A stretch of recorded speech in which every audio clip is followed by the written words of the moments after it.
I'm Mackenzie, 32, and that night changed everything. Sitting at Giovanni's, surrounded by my family, I watched my sister Ashley beam at her new boyfriend Derek as he made that cruel joke about my weight. Maybe skip dessert this time. Huh, Mac? The table erupted with laughter, even my mother joined in.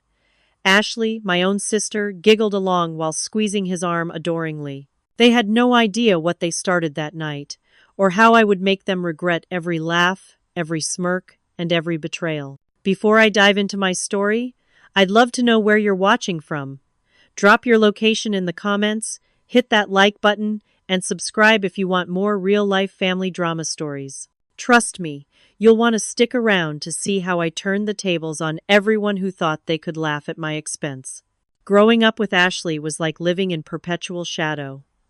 My sister was always the golden child, prettier, more popular, and somehow always managing to steal the spotlight.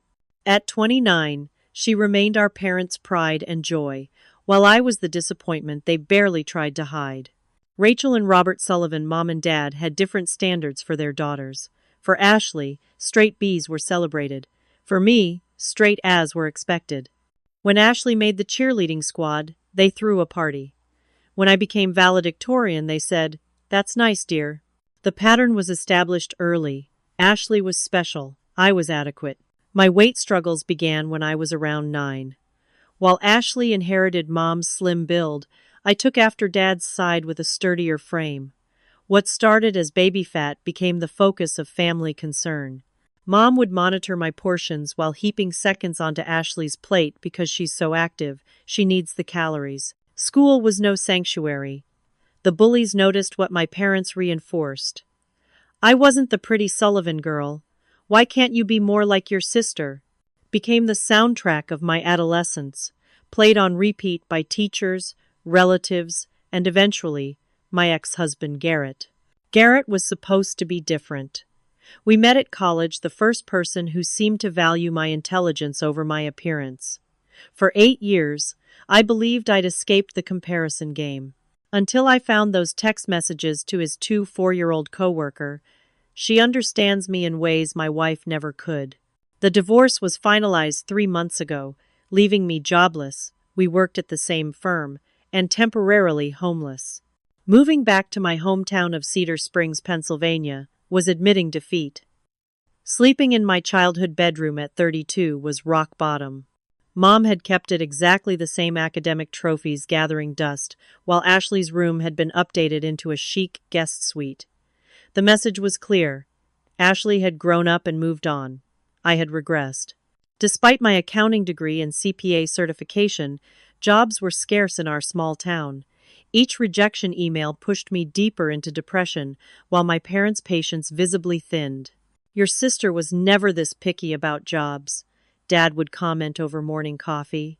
Ashley, meanwhile, lived in a luxury condo downtown, working as a pharmaceutical sales rep, a job secured through one of her ex-boyfriend's connections. Her pattern was predictable. Date wealthy, attractive men who showered her with gifts and opportunities, then trade up when someone better came along. Derek Montgomery was her latest upgrade. At 34, he was everything my parents admired: handsome, charismatic, with the confident air of old money. He owned several businesses around town and drove an Aston Martin that made my father practically salivate. When Ashley brought him home for Sunday dinner the first time, my mother spent 3 days cleaning and cooking. For my homecoming, she'd ordered pizza. That first meeting set the tone. Derek barely acknowledged my existence, his eyes sliding past me to engage with my parents. Ashley kept touching him possessively, shooting me warning glances whenever I spoke. When I mentioned my accounting background, Derek finally looked at me. "Accounting? That's practical," he said with the faintest curl of his lip. "Ashley tells me you're between jobs right now. I might know someone looking for a bookkeeper at their small business. Nothing fancy, but it's something." The condescension was unmistakable. Before I could respond, Ashley jumped in. "Isn't he thoughtful? Always trying to help." 2 weeks later, Mom announced a special dinner at Giovanni's, the most expensive restaurant in town. We want to properly welcome Derek into the family, she explained, then paused. Do try to wear something flattering, Mackenzie. I had a sinking feeling as I hung up the phone. Whatever was coming, it wouldn't be good. Giovanni's was the kind of place where the menu didn't list prices if you had to ask, you couldn't afford it. Crystal chandeliers hung from coffered ceilings, and the maitre d' greeted my parents by name. Dad had been bringing important clients here for years, but this was only my second visit. The first had been for Ashley's college graduation. I'd spent hours getting ready, trying on everything in my limited wardrobe. I finally settled on a navy blue dress I'd saved from my corporate days. It was conservative but well-tailored, hiding the extra pounds I'd gained during my divorce. I'd even splurged on a professional blowout, wanting to look put together despite my circumstances. When I arrived, they were already seated, Ashley and Derek on one side, my parents on the other.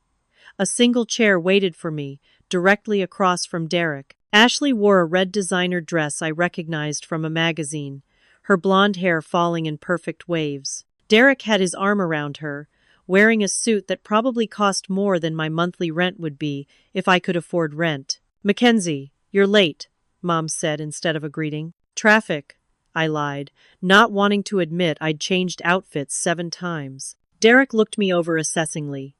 That dress is very sensible. The waiter arrived, saving me from responding. Derek took control immediately, ordering expensive wine and suggesting dishes for everyone. When it was my turn, I ordered the salmon. Are you sure about that? Derek asked, with feigned concern. The cream sauce is quite rich. I'll be fine, I said tightly. Derek's just looking out for you, Ashley chimed in. He's so health conscious. He got me into CrossFit, and I've never felt better. The conversation flowed around me, Derek's latest business acquisition, Ashley's promotion, my parents' upcoming cruise. When I tried to mention a promising job interview, Mom cut me off to ask Derek about his vacation home in Aspen. By the time our entrees arrived, I was on my second glass of wine and feeling increasingly invisible. Then Derek turned his attention to me. So, Mackenzie, Ashley tells me you were married. What happened there? The table fell silent. My father shifted uncomfortably. It didn't work out, I said flatly. Shame. Though I always tell Ashley that women let themselves go after marriage. He patted her hand. Not that I'm worried about that with you, babe. Mom laughed nervously. Derek, you're terrible. I'm just honest, he replied with a charming smile. My mother always said honesty prevents bigger problems later. Like ordering dessert when you should be ordering a gym membership. The words hung in the air for a second before he turned directly to me. Maybe skip dessert this time, huh, Mac? Ashley snorted, covering her mouth too late. Mom's shocked expression quickly melted into a giggle. Dad stared at his plate, saying nothing. The laughter spread around the table like a virus, infecting everyone but me. My face burned. I gripped my napkin under the table so hard my knuckles turned white. Excuse me, I managed to say, standing up. Restroom. I locked myself in the bathroom stall, breathing heavily to keep the tears at bay. After a few minutes, the bathroom door opened, and I heard Ashley's voice, followed by Derek's. Babe, you can't be in the ladies' room, Ashley said, though she sounded more amused than scandalized. Place is empty. Did you see her face? Derek laughed. Your sister really let herself go. No wonder her husband upgraded. Derek, Ashley protested weakly. That's mean, but true. Look, I'm just saying what everyone thinks. Your parents are worried about her mooching off them indefinitely. She needs motivation to get her life together. I know, Ashley sighed. It's just, she's had it rough. Life's rough for everyone. Some people handle it better than others. Some people handle donuts better than others, too. They both laughed, and I heard the door swing shut as they left. I splashed cold water on my face and stared at my reflection. The woman looking back at me wasn't just hurt, she was furious. A cold calculation began forming behind my eyes. I returned to the table with a placid smile, enduring the remainder of dinner in silence. When Derek insisted on picking up the $600 check, my parents were delighted. Ashley preened. I watched them all, memorizing every smile, every complicit glance, every betrayal. The drive home was a blur. In the privacy of my car, I finally allowed the tears to come, hot streaks of humiliation down my cheeks. But beneath the pain crystallized a determination I hadn't felt in years. "You want to see me handle it better?" I whispered to my reflection in the rearview mirror. "Just watch me." The morning after the disastrous dinner, I woke with purpose. While the family slept, I set up my old laptop at the kitchen table and began researching Derek Montgomery. If I was going to take him down, I needed leverage, and for that, I needed information. On the surface, Derek was impressive. Montgomery Investments had a slick website showcasing commercial real estate developments across 3 states. He owned shares in 2 restaurants downtown and had recently opened a nightclub called Apex. Local business magazines featured him regularly, praising his entrepreneurial vision. But 15 years in accounting had taught me that appearances are often funded by creative bookkeeping. I dug deeper, creating spreadsheets to track the timeline of his business acquisitions. Something didn't add up. Montgomery Investments had expanded rapidly over the past 3 years, acquiring properties that seemed beyond the reasonable reach of a regional firm. Where was the capital coming from? Finding personal information proved harder. Derek maintained a carefully curated social media presence, charity galas, business awards, vacation photos with Ashley. But hints of a different life occasionally appeared. Tags from nightclubs at 3 a.m. when Ashley wasn't present, comments from women quickly deleted. After a week of research, I had questions but few answers. I needed access to financial records, business filings, and tax returns that weren't publicly available. I needed connections. That's when I remembered Samantha Pierce. 3 years ago, Ashley had mentioned Derek's crazy ex who had tried to ruin his reputation after they broke up. According to Ashley, Samantha had made wild accusations that the family dismissed as the ravings of a scorned woman. Finding Samantha wasn't difficult. She'd moved to Pittsburgh, but still had family in Cedar Springs. Her Instagram showed a professional woman in her early 30s, beautiful, polished, successful, not at all the unhinged ex Ashley had described. I sent her a message. "You don't know me, but I think we might have a mutual concern. Coffee?" Samantha agreed to meet at a cafe halfway between our cities. When I arrived, she was already seated, watching the door with wary eyes. Recognition flickered across her face. "You're Ashley's sister," she said as I sat down. "Unfortunately," I replied, earning a surprised laugh. "I almost didn't come," Samantha admitted. But curiosity won out. "Why would Ashley Sullivan's sister want to meet me?" "Because you tried to warn people about Derek Montgomery, and no one listened." Samantha's posture changed immediately. "What has he done to you?" "Nothing yet. But he's dating my sister, and I'm concerned." She studied me. "This isn't just sisterly concern. You have that look I had 3 years ago."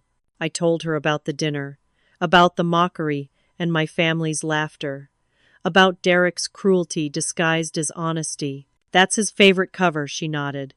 "When he says something terrible, it's just brutal honesty. When you call him on it, you're too sensitive." Over the next 2 hours, Samantha shared her story. She and Derek had dated for 18 months. He was charming, generous, intense. Then she found discrepancies in some paperwork he'd asked her to review for a loan application. When confronted, he'd exploded, calling her paranoid. The emotional abuse escalated until she left him. After their breakup, she tried to report her concerns about his business practices, but was dismissed as vengeful. "The worst part? I started believing I was crazy," she said. "Gaslighting is his specialty." Before we parted, Samantha gave me a flash drive. Everything I managed to document. "It wasn't enough then, but maybe you can find more. Be careful, Mackenzie. Derek has powerful friends." That evening, I examined Samantha's files. They contained emails, loan documents with conflicting information, and photos of Derek with several questionable business associates. Most intriguingly, they showed a pattern of using his girlfriend's assets as collateral for business loans. I wondered if Ashley had already signed anything for him. My next step was Cassandra Morgan, my best friend from high school, and now a successful attorney specializing in financial fraud. We hadn't spoken much since I moved away for college, but she responded to my text within minutes. We met at her office after hours. Cassandra hadn't changed much, still razor-sharp and brutally direct. "This isn't just about the dinner humiliation, is it?" she asked after reviewing my research. "Would that be so wrong?" I countered. Cassandra shrugged. "Revenge can be justified, but it needs to be proportional and precise. This," she gestured at my spreadsheets, "this is something bigger." She was right. What had started as a desire for personal revenge had evolved. Derek wasn't just a jerk who had mocked me. He was potentially dangerous to Ashley and my family. "I need to get access to more information," I said. "Legally," Cassandra emphasized. "Of course. What if I got a job at his accounting firm?" Cassandra smiled slowly. "That would be completely legal and potentially very effective." By the time I left her office, we had a rough plan in place. I would seek legitimate access to information through employment, document everything carefully, and build a case that could be turned over to proper authorities if necessary. That night, I set up anonymous email accounts and organized the information I already had. For the first time since my divorce, I felt energized, focused. Derek had awakened something in me that had been dormant for too long, my fighting spirit. Securing a position at Williams & Howell, the accounting firm that handled Derek's business interests, required careful maneuvering. I created a resume that emphasized my experience with commercial real estate clients, deliberately undersold my qualifications to avoid suspicion, and prepared thoroughly for the interview. 2 weeks later, I was hired as a junior accountant, a step down from my previous position, but perfect for my purposes. The firm handled hundreds of clients, so there was no reason for anyone to connect me with Ashley or Derek immediately. I adopted my maiden name, Sullivan, rather than my married name, which provided another layer of separation. My cubicle was small, tucked away in a back corner, but it gave me legitimate access to the firm's database. I was careful, methodical, spending most of my time on assigned clients while gradually familiarizing myself with the system's security protocols. During lunch breaks, I chatted casually with colleagues, gleaning information about the firm's most prestigious clients, Montgomery Investments among them. "Derek Montgomery? Total nightmare," confided Laura from tax compliance, "constantly pushing deadlines, demanding special treatment.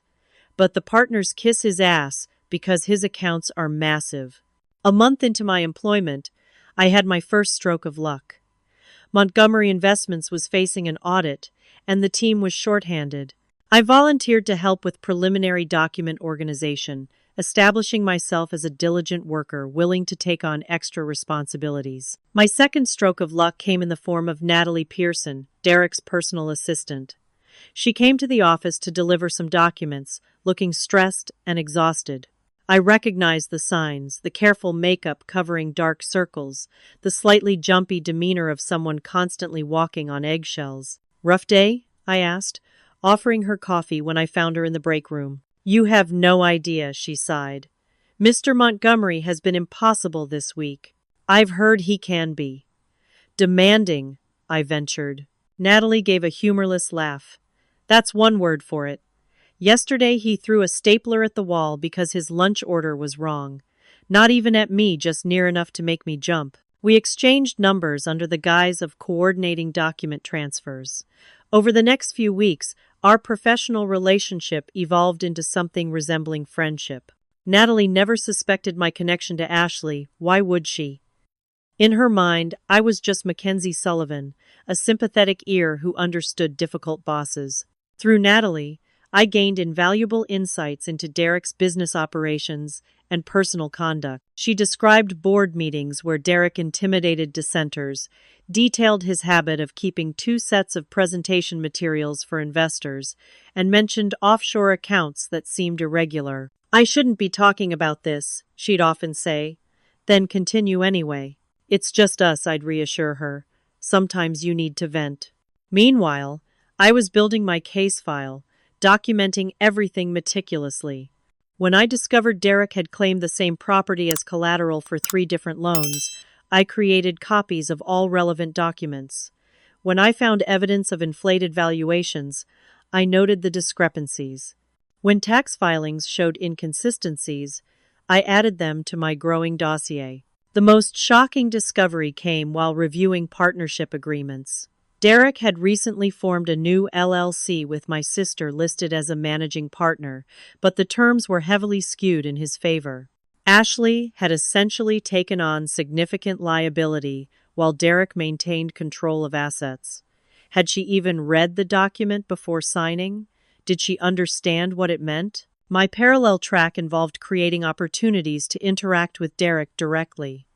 I knew he wouldn't recognize me immediately. People like Derek rarely look closely at those they deem unimportant. I changed my appearance slightly, darkening my hair and adopting a more polished, professional style that bore little resemblance to the woman he'd mocked at dinner. Our first accidental meeting occurred at Meridian, an upscale coffee shop near his office. I timed my visit to coincide with his regular morning stop, positioning myself in the line ahead of him. When the barista called out his drink order incorrectly, I intervened. "Excuse me, I think that's supposed to be a double espresso, not Americano," I said, smiling at him. "I've seen you here before. You always order the same thing." Derek looked at me, really looked, for the first time. Not a flicker of recognition crossed his face. "Good memory," he said, returning my smile with the automatic charm he bestowed on attractive women. "Thanks for saving me the trouble of sending it back." "No problem. I'm detail-oriented occupational hazard." "What occupation would that be?" he asked, suddenly interested. "Accounting. Nothing exciting, but I enjoy it." "Accounting? I have several businesses. Maybe I should poach you from your current employer." I laughed, keeping it light. Williams and Howell might have something to say about that. His eyebrows raised. "You work for Williams and Howell? Interesting coincidence they handle my accounts." "Small world," I replied. "Well, enjoy your correctly made coffee, Mr. Montgomery." "Derek Montgomery. Nice to meet you. I'm Mackenzie." I walked away before he could place me, but I'd planted the seed. He'd remember the attractive, professional woman who'd helped him, who worked at his accounting firm, who seemed to admire him. Our subsequent chance meetings followed the same pattern. I was always polite, slightly flirtatious, interested in his businesses. Derek, predictably, responded to flattery and attention. By our third encounter, he was asking more personal questions. "Are you seeing anyone, Mackenzie?" "Recently divorced, actually. Taking some time for myself." "Their loss," he said, eyes sliding appreciatively over my figure, the same figure he'd mocked so cruelly. While I was playing this dangerous game with Derek, I was also gathering evidence of his infidelity. Through Natalie, I learned about his regular meetings with his marketing director, Jessica, at the Westmont Hotel. One afternoon, I positioned myself in the hotel lobby, pretending to work on my laptop. When Derek and Jessica emerged from the elevator, looking disheveled and pleased with themselves, I discreetly took photos with my phone. The final piece of my initial phase came when I anonymously emailed one of Derek's business competitors about his questionable loan practices. I was careful to include just enough verifiable information to raise concerns without revealing my sources. Within days, rumors began circulating in local business circles about Montgomery Investments' financial stability. Derek's charmed life was beginning to show cracks. But I knew this was just the beginning, and that the real challenge would come when he realized he was under attack. My parents' annual Memorial Day barbecue should have been a relaxing family gathering. Instead, it became the stage for my first major setback. I arrived early to help Mom prepare, hoping to strengthen our fragile relationship. Since starting my new job, I'd been making efforts to reconnect, bringing her flowers occasionally, calling more regularly. I'd even lost some weight through stress and a renewed gym routine, which she'd noticed approvingly. "You're looking more like yourself, Mackenzie," she said as we prepared potato salad. "That new job must agree with you." "It does," I replied, It's good to feel productive again. I'm glad, she said, and I glimpsed genuine maternal warmth in her eyes. We worry about you, you know. Your father and I just want you to be happy. The moment of connection vanished when the doorbell rang. Ashley burst in with Derek in tow, both wearing designer sunglasses and carrying expensive wine. Ashley embraced our mother while Derek shook hands with Dad, who had emerged from his grilling station to greet them. Beautiful day for a celebration, Derek announced, handing Dad the wine bottles. What exactly are we celebrating? I asked, emerging from the kitchen. Ashley's eyes widened dramatically as she thrust out her left hand. A massive diamond caught the sunlight, throwing prisms across the room. We're engaged, she squealed. Mom gasped and rushed forward, enveloping Ashley in a hug. Dad clapped Derek on the back. Welcome to the family, son. I stood frozen, plastic serving spoon still in hand. This changed everything. Marriage meant shared assets, legal entanglements, deeper connection to my family's finances. If Derek's businesses failed or faced legal troubles, Ashley would go down with him. Congratulations, I managed, my voice hollow. Thanks, sis. Ashley beamed, either not noticing or not caring about my lackluster response. We're thinking June next year. Enough time to plan the perfect wedding. Perfect wedding, perfect couple, perfect disaster waiting to happen. Throughout the afternoon, Derek held court on the patio, charming our extended family and neighbors with stories of his business acumen and plans for the future. Ashley clung to his arm, basking in reflected glory. The Montgomery name opens doors. I overheard him telling my father. Ashley understands the value of that. My cousin Brenda cornered me by the drinks table. Your sister really landed a catch. And here you are, starting over at, what is it now? Entry-level accounting? I smiled tightly. I find the work fulfilling. Of course you do, honey, she said with manufactured sympathy. We all have to find our level. By evening, I was emotionally exhausted from maintaining my composure. I was preparing to make my escape when Derek approached me, champagne flute in hand. Mackenzie, he said, using my name for the first time since Giovanni's, you look different. My pulse quickened. Had he made the connection? New job, new look, I replied casually. Where did you say you work again? Williams and Howell. I'm in their commercial division. His eyes narrowed slightly. Williams and Howell handles my accounts. Really? Small world. I kept my expression neutral. Very small. His tone hardened, almost suspicious how small. Before I could respond, he called out to the gathering.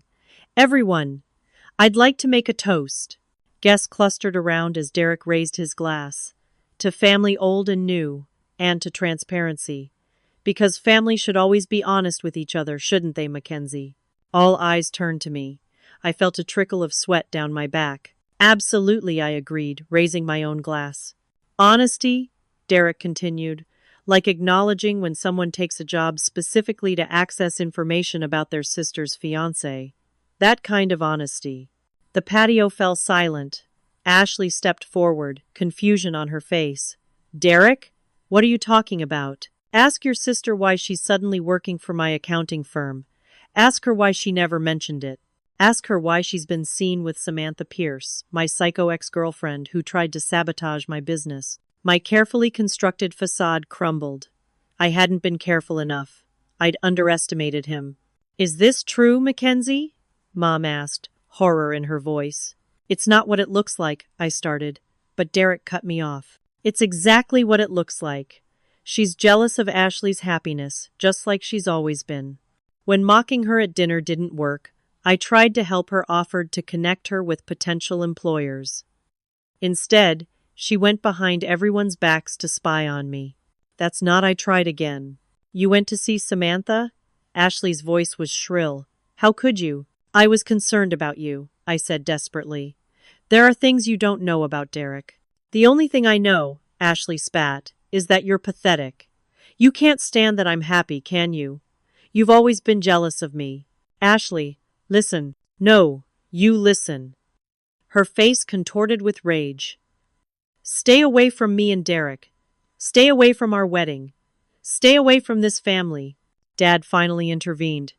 That's enough, Ashley. Mackenzie, explain yourself. But Derek wasn't finished. Actually, Robert, there's something else you should know. Your daughter has been accessing confidential client information at Williams and Howell information about my businesses. That's not just unethical, it's illegal. My blood ran cold. He was right, I'd gone too far, taken too many risks. I'm calling George Williams tomorrow, Derek continued. I'm sure he'll be interested to learn what his new employee has been up to. The family gathering dissolved into chaos. Guests made awkward excuses and hurried away. Mom retreated to her bedroom in tears. Dad stood silently, disappointment etched in every line of his face. By morning, my worst fears were confirmed.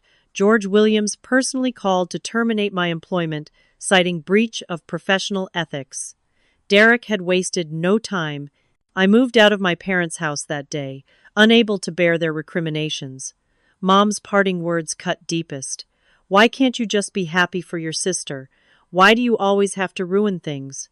I used most of my savings to rent a tiny studio apartment on the outskirts of town. Sitting alone on a borrowed air mattress, surrounded by hastily packed boxes, I felt utterly defeated. My revenge plan had backfired spectacularly. I'd lost my job, alienated my family, and potentially faced legal trouble if Derek decided to pursue it. My phone buzzed with a text from an unknown number. It's Natalie. Derek fired me this morning. Said I was feeding information to unauthorized parties. I know it was you. Don't contact me again. My last ally gone. I lay back on the air mattress, staring at the ceiling. What now? The phone buzzed again. Cassandra. Heard what happened. This isn't over. Come to my office tomorrow. Bring everything you have. A flicker of hope, quickly extinguished by another text. This one from Ashley. Derek says he won't press charges if you leave town. Take the deal, Mackenzie. You've done enough damage. I was contemplating my limited options when a firm knock sounded at my door. Cautiously, I peeked through the peephole to see an older man in his 60s, smartly dressed despite the late hour. Mackenzie Sullivan, he called through the door. Harold Bennett, I'm a friend of your father's. We need to talk. I opened the door a crack, chains still engaged. My father sent you? Not exactly, Harold replied. Robert doesn't know I'm here. But I know what happened, and I think you could use an ally right now.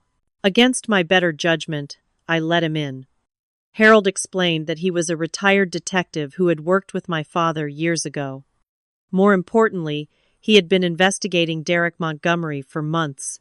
There are rumors in law enforcement circles, Harold said. Nothing concrete enough for charges, but enough smoke to suggest fire.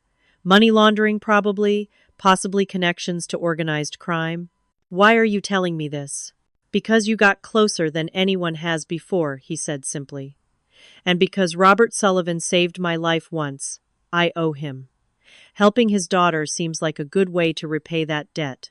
For the first time that day, I felt a surge of determination replace my despair. I might be down, but I wasn't out. Not yet. What do you suggest? I asked. Harold smiled grimly. I suggest we get smarter, and I suggest we get even. My new apartment became command central for what Harold termed Operation Montgomery. The spare bedroom transformed into an investigation hub, walls covered with timelines, financial diagrams, and photographs connected by colored strings, red for suspicious activities, blue for business connections, green for personal relationships. Old school, Harold explained, tapping the physical evidence board. Digital trails can be monitored. This can't be hacked. Harold's decades in law enforcement gave him resources I couldn't access, contacts in banking, real estate, and city government who provided information through unofficial channels. Meanwhile, Cassandra reviewed my evidence from a legal perspective, identifying which violations might interest federal authorities. Tax fraud is likely, she noted during one strategy session. But what would really get their attention is money laundering. We need proof of where the money's coming from, Harold agreed. 2 weeks after my public humiliation, we caught our first real break. Harold set up surveillance on Derek's movements and discovered regular meetings with James Koslow, a local businessman with suspected ties to organized crime. Kozlov owns several cash-intensive businesses, Harold explained, showing me photographs of Derek entering a restaurant's back entrance, perfect for washing dirty money. While Harold tracked Derek's activities, I focused on recovering from my setback. I applied for accounting positions in neighboring towns, secured a part-time bookkeeping job at a local restaurant, and maintained meticulous records of everything we discovered about Derek's operations. The restaurant job proved unexpectedly valuable when I overheard two businessmen discussing Montgomery investments. "Derek's getting overextended," one said. "3 new properties in 6 months? Where's that capital coming from?" "Heard he's leveraging his fiancée's trust fund as collateral," the other replied.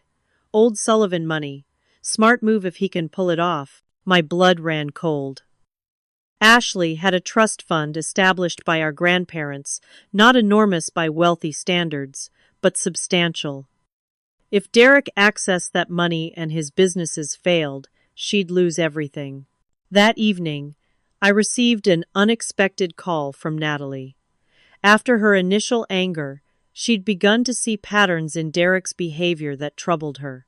"He's becoming erratic," she confided, yelling at staff, making risky decisions. After what happened, he hired a firm to sweep the office for bugs. "He's paranoid someone's watching him." "Someone is," I thought, but didn't say. Natalie agreed to provide copies of documents she legally had access to as his assistant. "Just be careful," I warned. "Derek's dangerous when cornered." Our next significant development came when Derek's business partner, James Rivera, reached out through Cassandra. Unlike Derek, Rivera had built his reputation slowly, focusing on sustainable projects with community benefits. Lately, he'd grown concerned about the direction Montgomery Investments was taking. "Derek's pushing for rapid expansion without proper due diligence," Rivera explained during our confidential meeting. "When I questioned a particularly suspicious funding source, he threatened to buy me out." Something's not right. Rivera provided internal financial projections showing Montgomery Investments was significantly overvalued and documentation of meetings with investors where Derek presented misleading information. "This is getting serious," Cassandra warned me after Rivera left. "If you continue down this path, there's no turning back. Derek won't just be embarrassed, he could face prison time." "He deserved prison time," I replied coldly. Armed with mounting evidence, I made a calculated decision to anonymously contact regulatory authorities. Using secure channels Harold established, I submitted documentation of Derek's most flagrant violations to the Securities and Exchange Commission, the Internal Revenue Service, and the State Financial Crimes Unit. The response was faster than anticipated.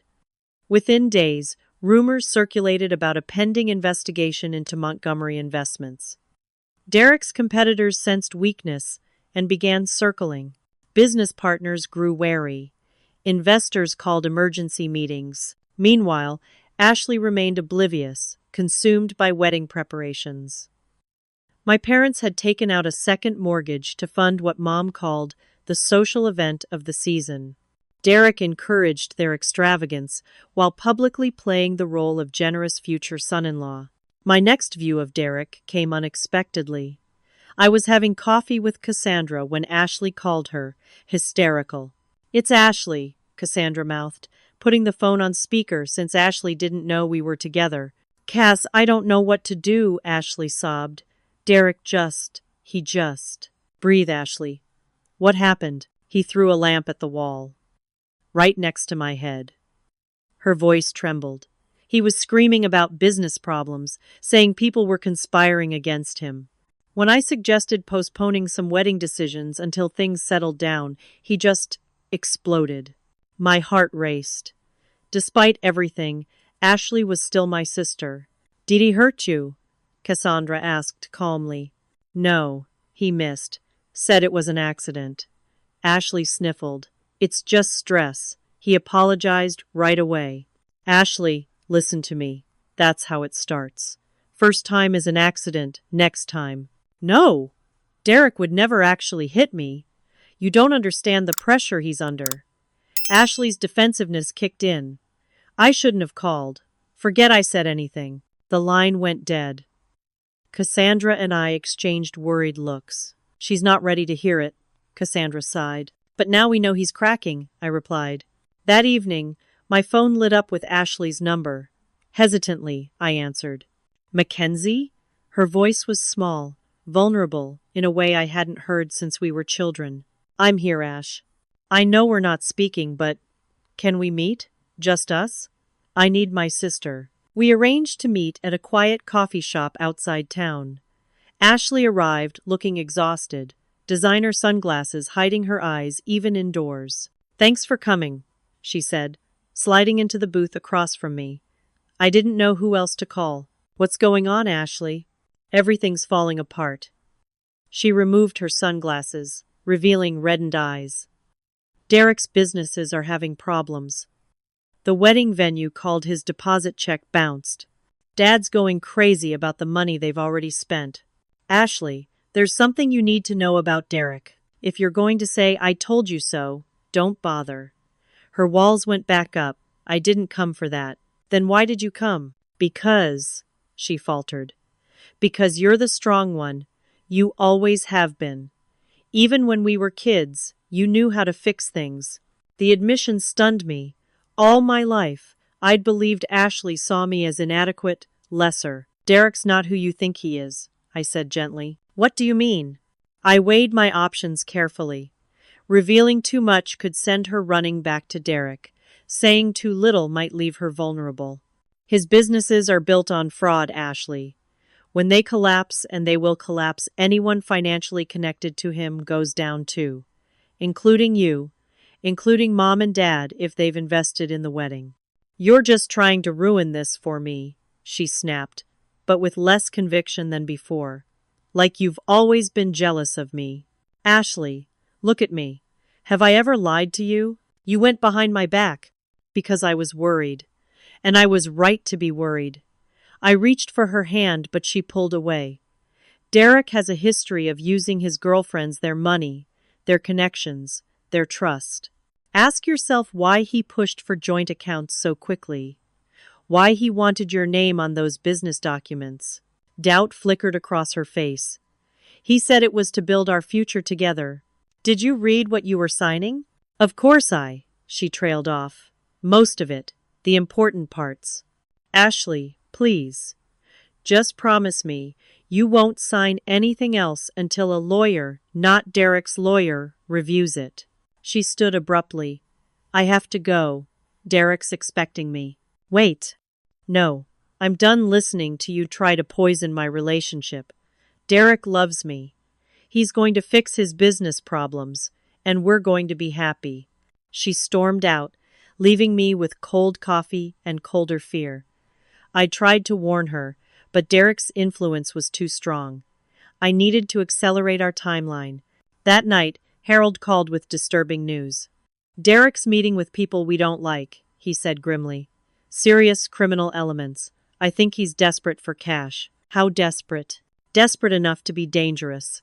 Watch your back, Mackenzie. This just got real.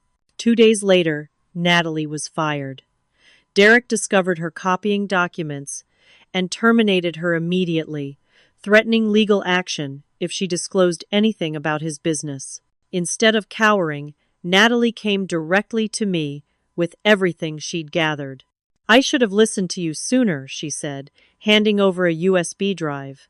He's not just a bad boss, he's a bad person. The files provided the final pieces we needed, internal emails, showing Derek knowingly misrepresented financial information to investors, communications with offshore entities receiving unexplained wire transfers, and draft documents showing plans to transfer assets to shell companies beyond creditors' reach if things went south. Most damning was an email to Derek from a lawyer advising against using Ashley's trust fund as collateral without proper disclosure of business risks. Got it covered, Derek had replied. She signs whatever I put in front of her. Natalie agreed to give an official statement to investigators. With her testimony and our documentation, the case against Derek strengthened daily. But I knew he wouldn't go down without a fight, and he still had my sister in his grasp. Ashley and Derek's engagement party transformed their wedding plans from extravagant to obscene. The guest list expanded to 300 people. The venue changed to the exclusive Belmont estate, and Ashley selected a designer gown that cost more than my annual salary. My parents remortgaged their home to contribute, despite Dad's recent health concerns. Throughout it all, Derek maintained a facade of success while his business empire quietly crumbled. Only those of us watching closely could see the cracks: the investor meetings canceled, the construction projects mysteriously paused, the growing whispers in business circles. 3 months before the wedding, Ashley appeared at my apartment, clutching a bottle of wine and looking uncertain. "Bridesmaid emergency," she announced. "Melissa dropped out pregnancy. Can you believe it? So inconvenient." She attempted a laugh that didn't reach her eyes. "Anyway, I need a replacement." "Your family, so." The unspoken truth hung between us. Ashley had exhausted her other options. Her fair-weather friends had sensed the changing winds around Derek and made themselves scarce. Against my better judgment and Harold's explicit warnings, I accepted. Being in the wedding party would give me access to Ashley, to Derek, to information we might otherwise miss. "Are you sure about this?" Cassandra asked when I told her. "You're putting yourself directly in his path." "I need to be there for Ashley," I replied. "When everything falls apart, she'll need someone." The bridal party meetings became exercises in surveillance. I watched Ashley grow increasingly anxious as wedding details unraveled. The florist demanded payment up front after hearing rumors about Derek. The caterer suddenly required a larger deposit. "It's just business stuff," Ashley insisted during a dress fitting. "Derek says everything will be sorted out soon." Meanwhile, our operation entered its final phase. The regulatory investigations had expanded, with the FBI now involved. Harold's contacts confirmed that arrests were imminent, not just for financial crimes, but for connections to money laundering for drug operations. "They're building a RICO case," Harold explained gravely. "When they move, they'll move against everyone involved simultaneously." "What about Ashley?" I asked. "Could she be implicated?" "Depends on her knowledge and involvement. From what we've seen, she's more victim than accomplice, but she should have legal representation ready." I tried repeatedly to warn Ashley. Each attempt rebuffed more desperately than the last. Derek had convinced her that business competitors were spreading lies to sabotage their happiness. When concrete problems arose, like the wedding venue calling about payment issues, Derek handled them with theatrical displays of generosity, publicly resolving the situation with cash while privately adding to his mounting debt. The wedding rehearsal dinner became a grotesque parody of celebration. Held at Giovanni's, the restaurant, where it all began, the event featured flowing champagne, extravagant toasts, and an increasingly manic energy from both Ashley and Derek. When Derek clinked his glass for attention, his smile didn't reach his eyes. "To my beautiful bride," he announced, "and to silencing all those who doubted us." Some people, his gaze fixed pointedly on me, can't stand to see others succeed. They try to tear us down because they've failed in their own lives. The guests shifted uncomfortably. My father frowned. "But we've proven them wrong," Derek continued, voice rising. "This wedding will be legendary, unforgettable. Everyone will see that Derek Montgomery cannot be defeated." It wasn't a toast to marriage. It was a declaration of war. Later, as guests mingled, Derek cornered me by the restrooms, alcohol heavy on his breath. "I know what you've been doing," he hissed. "Your little investigation with that retired cop." "You think I don't have eyes everywhere?" I maintained my composure. "I don't know what you're talking about, Derek." "You're pathetic," he sneered. "The sad, fat sister who couldn't keep a husband, trying to ruin Ashley's happiness. Well, you're too late." After the wedding, Ashley's trust fund transfers into our joint account, and there's nothing you can do about it. "Ashley deserves better than you." "Ashley deserves exactly what she gets," he spat. "She's as shallow and materialistic as they come. Why do you think I chose her?" I slipped my phone back into my purse. Recording completed. The wedding day dawned bright and clear. The Belmont estate looked like something from a fairy tale, with flower arches and crystal decorations catching the morning light. In the bridal suite, Ashley was a bundle of nerves, alternating between excitement and panic. "Have you seen Derek today?" she kept asking her bridesmaids. "Has he arrived yet?" An hour before the ceremony, I made my move. "Ashley, can we talk privately for a minute? Sister stuff." The other bridesmaids discreetly left the room. "If this is another warning about Derek," Ashley began, "just listen. Please." I pulled out my phone and played the recording from the rehearsal dinner. Derek's contemptuous voice filled the room. "Ashley deserves exactly what she gets. She's as shallow and materialistic as they come." "Why do you think I chose her?" Ashley's face drained of color. "He wouldn't say that. That's fake." "It's not fake. You know it's not. Why are you doing this? Today of all days?" "Because I love you. And because in about 30 minutes, federal agents are going to arrive with arrest warrants for Derek and several of his associates." "What? How would you know that?" Before I could respond, a commotion erupted outside. Through the window, we could see black SUVs pulling into the estate's circular drive. Men in suits and tactical vests emerged, moving with purpose toward the groom's quarters. "No," Ashley whispered. "No, no, no. This isn't happening." She ran from the room, wedding dress billowing behind her. I followed, heart pounding. By the time we reached the main hall, chaos had erupted. Guests stood in confused clusters as FBI agents escorted a handcuffed Derek through the foyer. "Ashley!" Derek called when he saw her. "Tell them this is a mistake. Tell them!" Ashley stood frozen, a vision in white against the ornate staircase, as the man she was supposed to marry was read his rights before hundreds of stunned guests. "Ma'am, we need to speak with you as well," an agent informed Ashley. "You're not under arrest, but we have questions about your involvement with Mr. Montgomery's businesses." My mother collapsed into a nearby chair while my father stood ashen-faced, clutching his chest. The wedding photographer, bizarrely, continued taking pictures until someone told him to stop. I moved to Ashley's side, supporting her as she swayed on her feet. "I tried to warn you," I whispered. "You did this," she hissed, turning on me with sudden fury. "You planned this to happen today.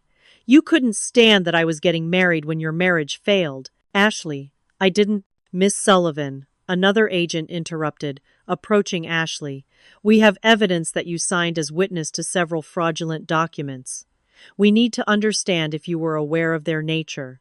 The color drained from Ashley's face as reality crashed down. This wasn't just about Derek's arrest or a ruined wedding. She was implicated.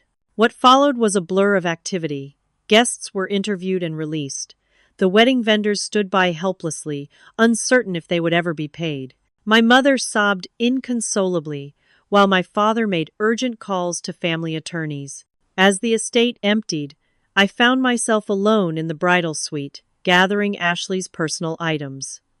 The victory I'd imagined felt hollow. Derek would face justice, but at what cost? My family was shattered. Ashley was being questioned by federal agents, and my parents faced financial ruin from wedding expenses they couldn't recover. I was placing Ashley's phone in her purse when it buzzed with a text notification. A message from Derek, sent hours earlier. "Transfer complete. Honeymoon dollar secure offshore. Delete this." My blood ran cold. I immediately called Harold. "The trust fund," I said without preamble. "Derek's moved it offshore. Today." "That fits," Harold replied grimly. "We just learned he was planning to disappear after the ceremony. The honeymoon was one way for him, not sure if he planned to take Ashley along." I sank onto a velvet settee, wedding chaos still echoing from below. In destroying Derek, I'd endangered my sister and devastated my family. The revenge I'd sought now tasted like ashes. The days following the wedding disaster passed in a blur of legal meetings, police interviews, and media frenzy. Local news vans camped outside my parents' house, forcing them to close the curtains and disconnect their phone. Headlines screamed variations of society wedding turns to handcuffs and Montgomery Empire Falls. Ashley was released after questioning, authorities determining she had been manipulated rather than complicit. She returned to our parents' home in a state of catatonic shock, barely speaking, barely eating. Derek, denied bail as a flight risk, faced multiple federal charges, including wire fraud, tax evasion, money laundering, and racketeering. His business associates scattered like roaches, some making deals to testify against him, others disappearing altogether. A week after the arrest, I received a call from Dad. "We need to talk," he said, voice heavy with exhaustion. "All of us. Come to the house tonight." I arrived to find my parents and Ashley seated in the living room, a stack of papers on the coffee table. My mother wouldn't meet my eyes. "The bank called today," Dad began without preamble. "The house was used as collateral for one of Derek's business loans. Since the business is now in receivership, the loan is being called due." "How much?" I asked, though I already suspected the answer. "More than we can pay." Dad's shoulders slumped. "We have 30 days to come up with the money or find somewhere else to live." My mother finally looked up. 40 years in this house. 40 years. "I'm so sorry," I whispered. "Sorry doesn't pay the mortgage," Mom snapped. "Sorry doesn't undo what you've done." "What I've done? Derek is the criminal." "And who made sure he was arrested on the wedding day? In front of everyone we know?" Mom's voice rose hysterically. "You couldn't just warn us privately? You had to orchestrate a public humiliation? I tried to warn you. I tried to warn all of you. None of you would listen. Because you've always been jealous of Ashley," Mom shouted. "You've always tried to spoil things for her." "Rachel, stop," Dad interjected wearily. "This isn't helping." Ashley, who had been silent until now, suddenly spoke. "Did you know they would arrest him at the wedding?" I hesitated, then admitted the truth. I knew an arrest was imminent. I didn't know it would happen during the ceremony. "But you didn't try to stop it," she said flatly. "How could I? Derek committed serious crimes, Ashley. He was planning to steal your trust fund and disappear." "So you say." "It's not what I say, it's what the evidence says. Derek was using you, using all of us." Ashley stood abruptly. "You know what, Mackenzie? Maybe he was, but at least he made me feel special.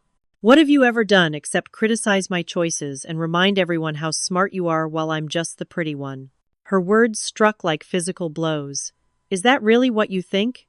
I think you couldn't stand that I found someone who wanted me. That I was happy. That for once, I had something you didn't." "Ashley," Dad warned. "That's enough." "No, it's not enough." Ashley's composure cracked entirely. "You want to know the truth? I knew Derek was cruel to you at dinner. I knew, and I laughed anyway. Do you know why? Because for years, I've listened to you lecture me about my shallow friends and my meaningless job while you walked around like you're so much better than me because you got a degree and married a serious man. I never said." "You didn't have to say it." "It was in every disapproving look, every condescending comment about my lifestyle. And Mom and Dad, they always bragged about your grades, your achievements, your potential. Why can't you be more like your sister?" was all I heard growing up. I stared at her in disbelief. "Are you serious? They always favored you. The pretty one, the social one, the one who didn't embarrass them by being overweight and awkward." "Girls, please." Dad attempted to intervene, but years of resentment had burst through the dam. "You think I had it easy?" Ashley continued. "Try living up to the perfect Mackenzie. I wasn't allowed to be smart because that was your thing, so I found other ways to get attention. And when Derek came along and actually valued me for me, he didn't value you. He was using you to access your trust fund. Maybe, but he made me feel like I mattered, like I was more than just the pretty, stupid sister." We glared at each other, both breathing hard, decades of misunderstanding laid bare. "What happens now?" I finally asked, turning to Dad. "We sell what we can, downsize, start over." His voice was resigned. At my age, with a heart condition. The mention of his health sent a spike of fear through me. The stress of this situation couldn't be good for him. "I'll help," I offered. "I have savings, and I can—" "We don't want your help," Mom interrupted coldly. "Haven't you done enough?" "Rachel," Dad said sharply, "this isn't Mackenzie's fault, it's Derek's. And frankly, ours too, for not listening to her concerns." Mom's face crumpled. How were we supposed to know? He seemed so perfect, everything Ashley deserved. Maybe we were too focused on appearances, Dad admitted, on what others would think of the match, rather than whether it was right for our daughter. A tense silence fell over the room. Then Ashley spoke again, her voice small. They froze my accounts. All of them. The trust fund is gone. Gone? I repeated. Transferred offshore, just like you said. The FBI thinks some might be recoverable, but most of it, she trailed off. I have nothing, Mackenzie. No home, no money, no fiancé. Was this the revenge you wanted? The accusation hit hard because part of me, the wounded, angry part that remembered the mockery at Giovanni's, had wanted exactly this. Had wanted Ashley to feel the humiliation I'd felt. Had wanted my parents to see the golden child fall from her pedestal. But seeing the actual devastation before me brought no satisfaction. No, I answered honestly. This isn't what I wanted. That night, returning to my apartment, I received a text from Harold. Threats against your family reported. Associates of D seeking revenge. Stay alert. The final indignity now my family faced not just financial ruin and social ostracism, but physical danger. I immediately called Cassandra, who arranged for a private security consultant to evaluate both my apartment and my parents' home. The recommendation was blunt: stay together. Multiple targets in one location were easier to protect than separate locations. Which is how, 3 days later, I found myself moving back into my childhood bedroom, with Ashley across the hall and armed security personnel discreetly monitoring the property. Living in forced proximity, we circled each other warily, a family broken by secrets and resentments. Mom spent most days in bed. Dad focused obsessively on organizing the household finances, trying to salvage what he could. Ashley alternated between tearful breakdowns and angry outbursts. The breakthrough came unexpectedly.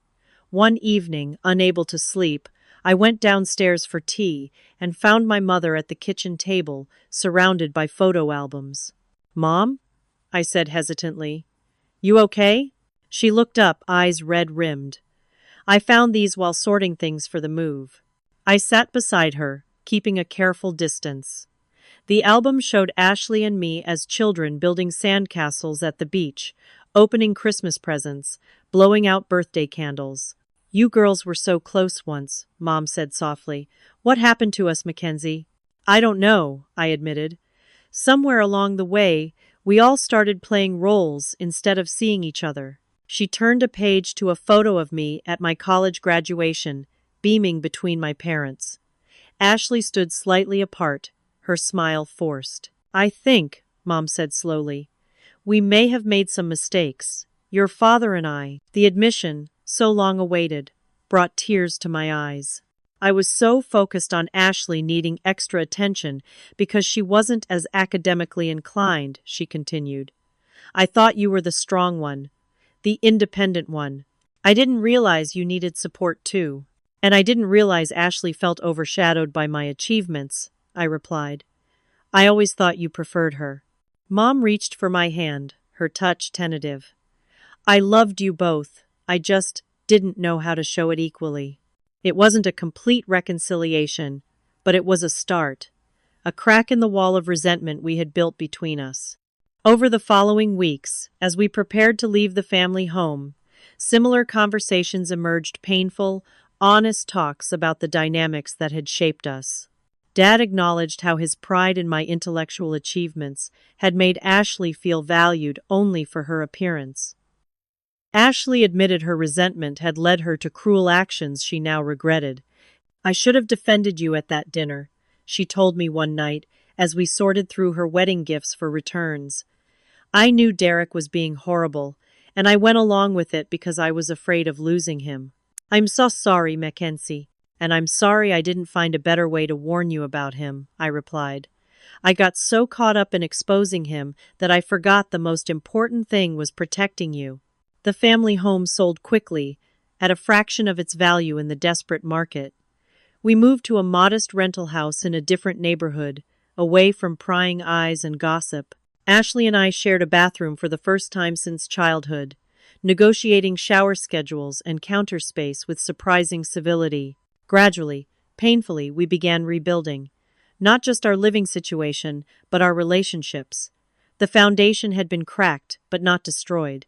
With honesty and effort, we could construct something new, perhaps something stronger than before. 6 months after the wedding that wasn't, I sat in the back of a federal courthouse, watching Derek Montgomery sentenced to 15 years for financial crimes. He looked smaller somehow, his designer suit replaced by a standard-issue jumpsuit, his confident smirk reduced to a tight-lipped grimace. Ashley sat beside me, her hand gripping mine as the judge detailed the extent of Derek's fraud.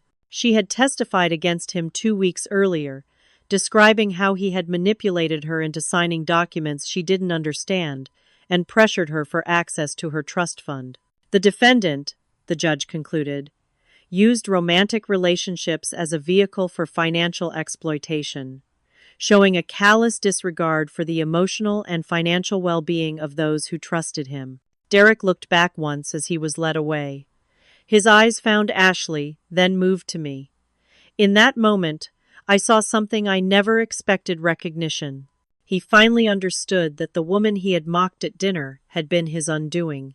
Outside the courthouse, reporters clamored for statements. Ashley, who once would have reveled in the attention, ducked her head and hurried to our waiting car. The past months had changed her, changed all of us. "It's really over," she said as we pulled away. "I still can't believe I almost married him." "You couldn't have known," I replied. "He fooled a lot of people. But not you. You saw through him from the start." The Sullivan family that emerged from the wreckage of Derek's fraud was fundamentally different from the one that had gathered at Giovanni's that fateful night. We had lost our home, most of our savings, and our social standing, but we had gained something more valuable: honesty. Our new house was half the size of the old one, in a modest neighborhood where neighbors brought casseroles rather than gossip. Dad, forced into early retirement by stress and health concerns, spent his days tending a small vegetable garden. Mom, after decades as a homemaker, took a part-time job at a local florist, something she'd always wanted to try but never had the courage to pursue. Most surprisingly, Ashley and I had developed a genuine friendship. The artificial roles we'd played, the pretty sister, the smart sister, had crumbled under the weight of real adversity. Without those labels, we discovered we actually liked each other. My accounting skills proved invaluable in rebuilding our family finances. I created budgets, negotiated with creditors, and found legitimate ways to reduce our tax burden.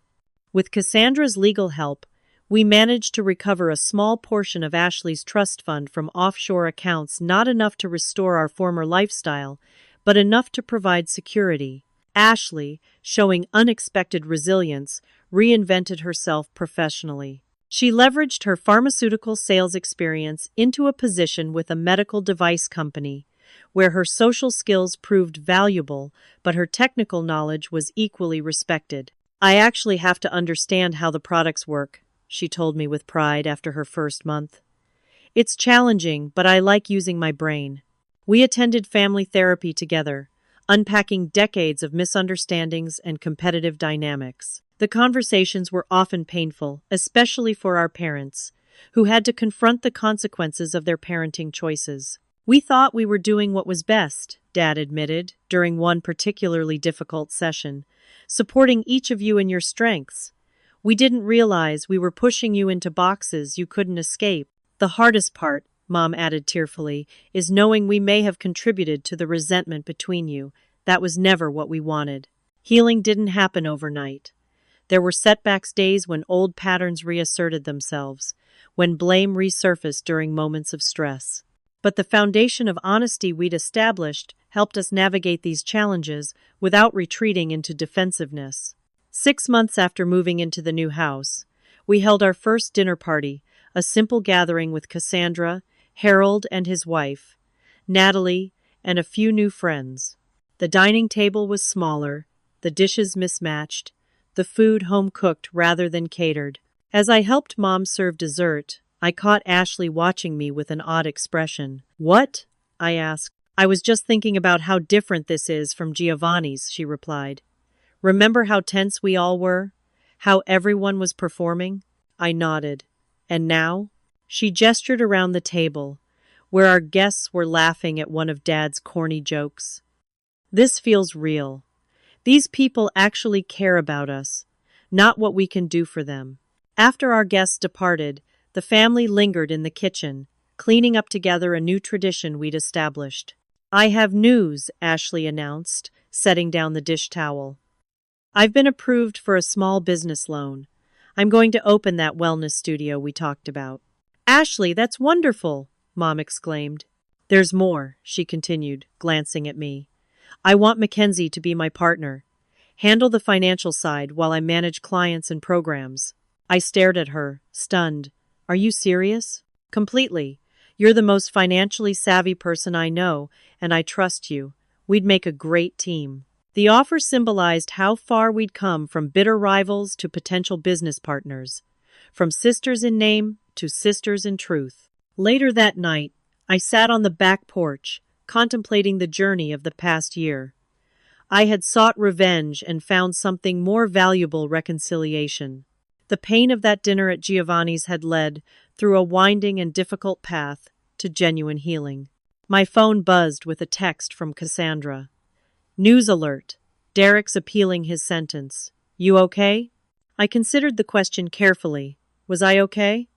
The family had lost so much money, status, security. The journey had been brutal, exposing vulnerabilities and resentments long buried. There would be more challenges ahead, including potential threats from Derek's remaining associates. Yet, somehow, I felt more whole than I had in years. The wounds inflicted at Giovanni's had finally begun to heal, not through revenge, but through truth and connection. I'm okay, I texted back. We all are. And for the first time in a very long time, I truly meant it. I've shared my story of betrayal and redemption with you today because I believe many of you have experienced family wounds that seemed impossible to heal. Have you ever felt misunderstood by those who should know you best? Have you struggled with forgiveness after a deep betrayal? I'd love to hear your experiences in the comments below. If my journey resonated with you, please like this video and subscribe to our channel for more stories of real-life transformation. Share this with someone who might need to hear that even the most broken family relationships can be mended with honesty and courage. Thank you for listening to my story. Remember, sometimes what feels like an ending is actually the beginning of something better than you ever imagined. Until next time, take care of yourselves and each other.